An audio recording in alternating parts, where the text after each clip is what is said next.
Assalamualaikum warahmatullahi wabarakatuh. Perkenalkan, nama saya Desi Ramadhani, NIM 2018-017-017. Di video kali ini, saya akan membahas tentang analisis fundamental pada Unilever Indonesia, atau kode sahamnya adalah UNVR. Selanjutnya, pada slide kedua, di sini terdapat data rasio perusahaan subsektor makanan dan minuman. Nah, dapat dilihat dari data rasio perusahaan, ini kita ambil jenis rasionya yang digunakan adalah ROE atau Return of Equity. Yang mana semakin besar nilai ROE-nya, maka semakin baik. Kemudian DER, Debt Equity Ratio, yang mana semakin kecil nilai DER-nya, maka semakin baik. Kemudian PER. Nah, PER ini adalah Price Earning Ratio, yang mana semakin kecil nilainya, maka semakin baik. Selanjutnya, Price Book Value Ratio. Semakin kecil nilai BVR-nya, maka semakin baik. Dan yang terakhir adalah Dividend Yield, yang mana semakin besar nilai dividennya, maka semakin baik. Di slide ketiga, yaitu analisis ranking. Di sini saya mengambil dua perusahaan, yang Unilever dan MLBI. Nah, pada jenis rasionya, pada ROE atau Return of Equity, Unilever itu mendapatkan ranking 1, kemudian MLBI itu ranking 2. Selanjutnya pada Debt Equity Ratio. Ini Unilever mendapatkan ranking 2 dan MLBI-nya mendapatkan ranking 1. Selanjutnya, Price Earning Ratio. Di sini Unilever-nya mendapatkan ranking 1 dan MLBI-nya ranking 2. Selanjutnya, Price Book Value Ratio. Di sini Unilever-nya ranking 2 dan MLBI-nya ranking 1. Yang terakhir adalah Dividend Yield, yang mana Unilever ranking 1, kemudian MLBI-nya ranking 2. Kita jumlahkan menjadi Unilever 7 dan MLBI-nya 8. Nah, dari uraian di atas tadi yang slide-slide sebelumnya, kenapa sih kita harus memilih Unilever untuk menanam sahamnya? Sebelumnya, salah satunya yaitu dapat mendorong pergerakan harga saham Unilever itu terus stabil dan naik, karena Unilever ini merupakan perusahaan di sektor barang konsumen atau kebutuhan yang menjadi market leader. Hal ini karena produk-produk di Unilever ini sudah menjadi kepercayaan para konsumennya untuk digunakan. Berbicara tentang keuntungan yang diperoleh oleh Unilever, maka bisa dikatakan saham perusahaan ini termasuk ke dalam kondisi yang baik. Kenapa?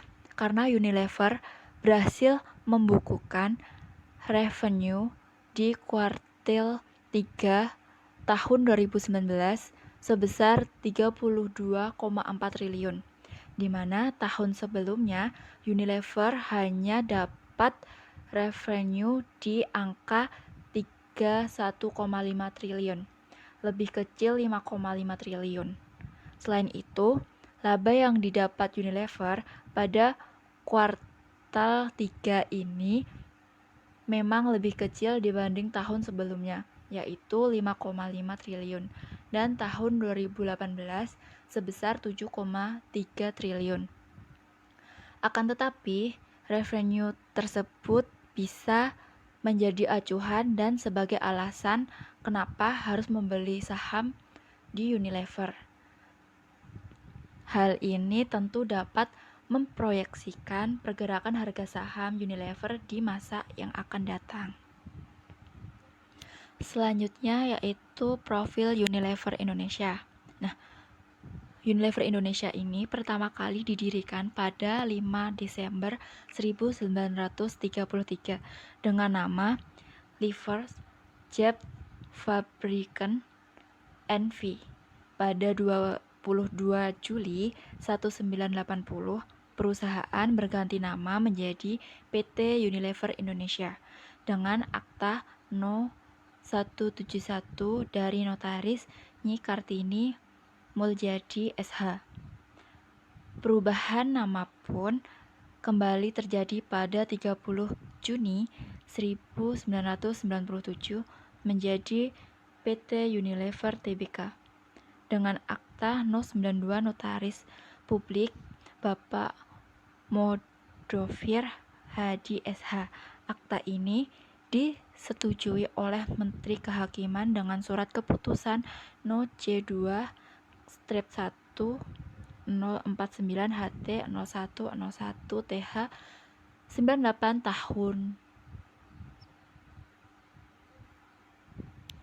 98 tanggal 23 Februari 1998 dan diumumkan dalam Berita Negara nomor 2620 tanggal 15 Mei 1998 tambahan 039. Selanjutnya, tahun bersejarah Unilever Indonesia. Ini pada tahun 1933, Unilever Indonesia pertama kali berdiri dengan nama Levers Jet Fabriken N.V. di daerah Angke, Jakarta Utara. Kemudian pada tahun 1936, margarin Blue Band dan sabun mandi Lux mulai dipasarkan di Indonesia. Terus pada tahun 1982, Unilever Indonesia menjadi perseroan terbuka dan melepas saham ke publik dengan mendaftarkan 15% saham di Bursa Efek Indonesia. Kemudian pada tahun 1990 membuka pabrik personal care di Rungkut, Surabaya dan memasuki bisnis teh dengan mengakuisisi Sariwangi. Selanjutnya, pada tahun 1992, Unilever membuat pabrik es krim yang dibuka di Cikarang, Cenelo dan Padel Pop muncul di pasar. Kemudian pada 2001, mulai bisnis kecap dengan mengakuisisi Bangu. Pada 2004, ini merek Knorr diakuisisi dari Unilever Overseas Holding Ltd dan menggabungkannya dengan Unilever Indonesia, yang mana memindahkan pabrik produk penawaran rambut dari Rengkut ke Cikarang. Yang tahun 2008 ini membangun pabrik perawatan kulit atau skincare terbesar se-Asia di Cikarang, memasuki bisnis minuman sari buah dan mengakuisisi brand Buah Vita dan Gogo SAP diimplementasikan di seluruh Unilever Indonesia. Selanjutnya, pada tahun 2013, ini Unilever memperingati 80 tahun perjalanan Unilever Indonesia dengan meluncurkan Project Sunlight untuk menginspirasi masyarakat agar bergabung dalam menciptakan masa depan yang lebih cerah bagi generasi mendatang. Selanjutnya, pada 2014, ini Unilever meluncurkan program B2B untuk Indonesia sebagai wujud komitmen jangka panjang untuk menciptakan masyarakat yang lebih sehat. Selanjutnya pada 2015 ini membuka pabrik ke-9 dari Unilever Indonesia seluas 6 hektar di Cikarang yang memiliki kapasitas produksi sebanyak 7 juta unit bumbu masak dan kecap setiap tahunnya. Kemudian pada 2016 ini Unilever memindahkan kantor pusat ke gedung baru seluas 3 hektar di BSD City Tangerang. Kantor baru ini ditempati oleh 1.200 karyawan dan diresmikan pada tahun 2017. Yang terakhir adalah, maaf tipe ya, itu yang benar adalah 2018. Itu meluncurkan kategori baru, yaitu saus sambal dengan mempersembahkan saus sambal jawara dan meluncurkan brand perawatan tubuh baru Korea Glow. Nah, pada pemegang saham ini proporsi pemilik saham publik Unilever Indonesia dari 14% saja yang bisa dimiliki oleh publik. Nah, ternyata saham Unilever Indonesia ini sebesar 58% dipegang oleh investor asing.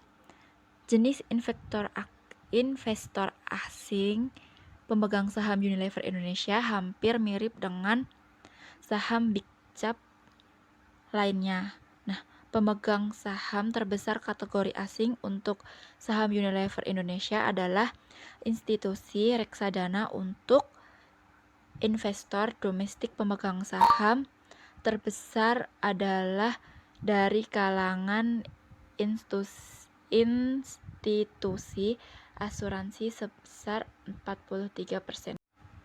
Kemudian susunan Presiden dan Dewan Komisaris Unilever Indonesia, yaitu Presiden, Komisaris, dan anggota Komite Nominasi dan Remunerasi, yaitu Maurits Daniel Rudolf Lalisang.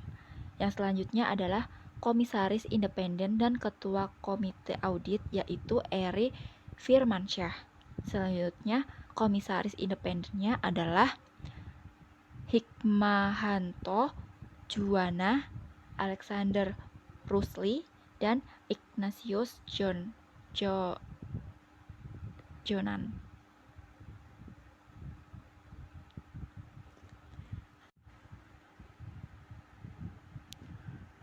Dari analisis fundamental Unilever Indonesia, ini kita dapat ambil kesimpulan bahwa Unilever memberikan return yang baik atau besar dan juga konsisten, sehingga saham bisa menjadi favorit untuk kalangan para investor.